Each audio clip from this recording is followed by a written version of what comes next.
Who do you think was Freddie Mercury's best buddy? Some of his fans might be wrong about who is really his best buddy.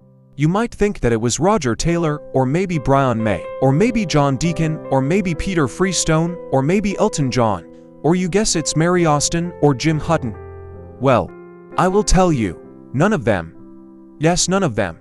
Many of Freddie's fans think that Elton John or John Deacon was his best buddy because of their strong friendship, but I tell you, before he met the band Queen and before he became famous, Freddie Mercury had his best buddy when he was Farrokh Bulsara at that time. But before that, if you are not yet my subscriber, I will appreciate it if you will hit the subscribe button. Thank you so much.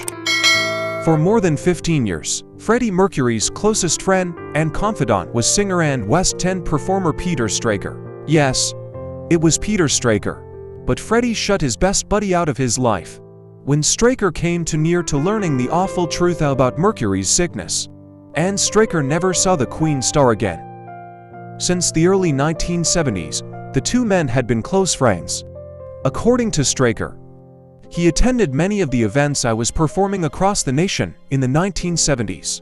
He would show up to the performances, and then we would both drive back to London. We really got along famously. Their friendship endured as Straker rose to popularity in the West End with two parts in Hair, Tommy, and the Rocky Horror Show, while Mercury became a global success with Queen.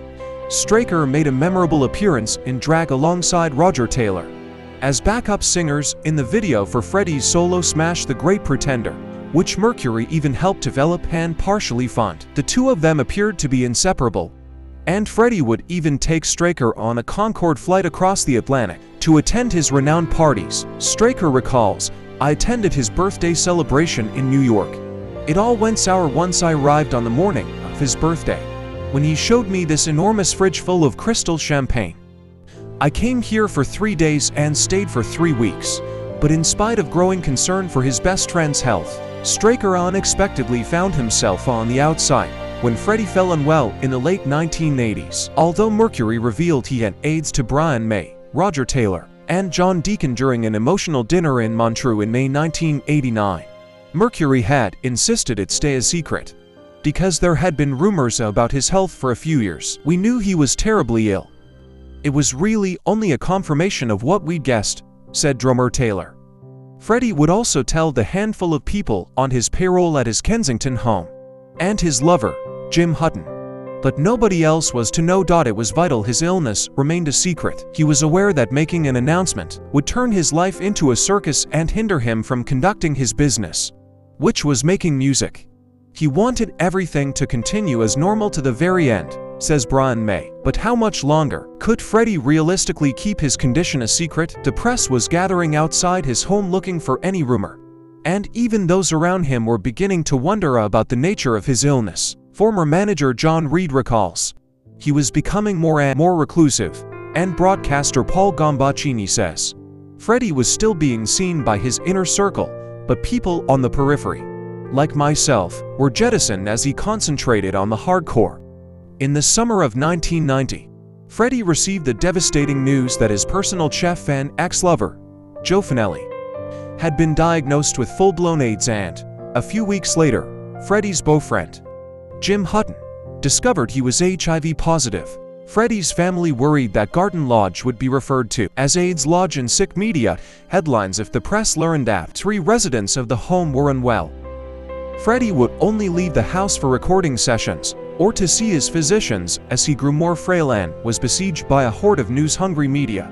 Outside his home, he typically relied on his small but close-knit network of pals who paid frequent visits. Amongst these was his closest friend, Peter Straker. Straker had been concerned about Freddie's health problems for a long. Straker had not been informed that Freddie had AIDS because he was not a staff member, and Peter was the only friend of Freddie's who was not paid. He said, "All I got from Freddie was that he had this blood thing, and I thought it could have been leukemia or something like that. He started to get these blotches and I asked about these, and he said he had some blood condition. I knew about AIDS, but it just never entered my head." Concerned Straker ultimately addressed Mercury about his illness. As Mercury grew more ill and press rumors multiplied, after lunch, I noticed that he was quite blotchy and wearing makeup. We then went upstairs and sat on his bed to watch television when I asked him, "Have you got AIDS?"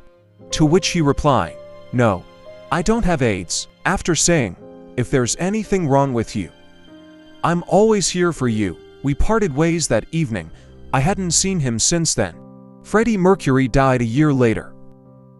He had managed to keep the fact he had AIDS secret until less than 24 hours before his death, when he released a statement to the press confirming his illness. Peter Straker, Freddie's closest friend for 15 years who had been cut adrift, didn't even attend the funeral.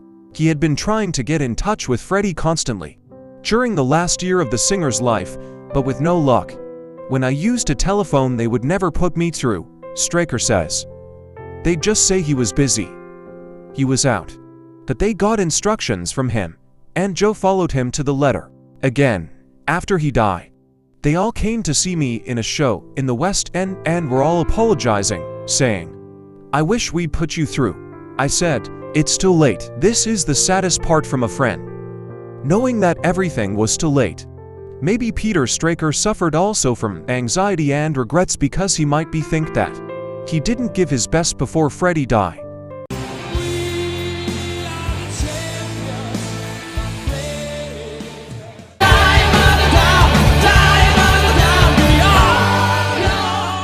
I think every day I learn something, I ask the lighting man to do something new, and also we're interjecting the show with new songs.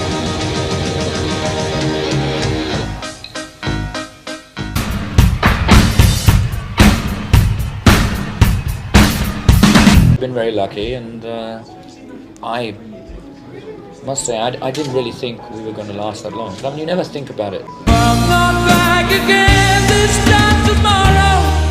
Carry on. We used to take it very seriously. I just want to shout out and thank those people who joined my channel's membership button, and to those who sent me super thanks when every time I upload a new one. To Linda Bliffert, Michelle Brobst, Sarah Thomas, Jolodib, Molly Beverly, and Mon Creek Creek. I really appreciate you. Thank you so much, my friends, for your help, love, and support for me and my channel. When every time you do that, it motivates me to do more. I will appreciate more if you will send me some super thanks after watching this video. Thank you so much again, and God bless. Shalom.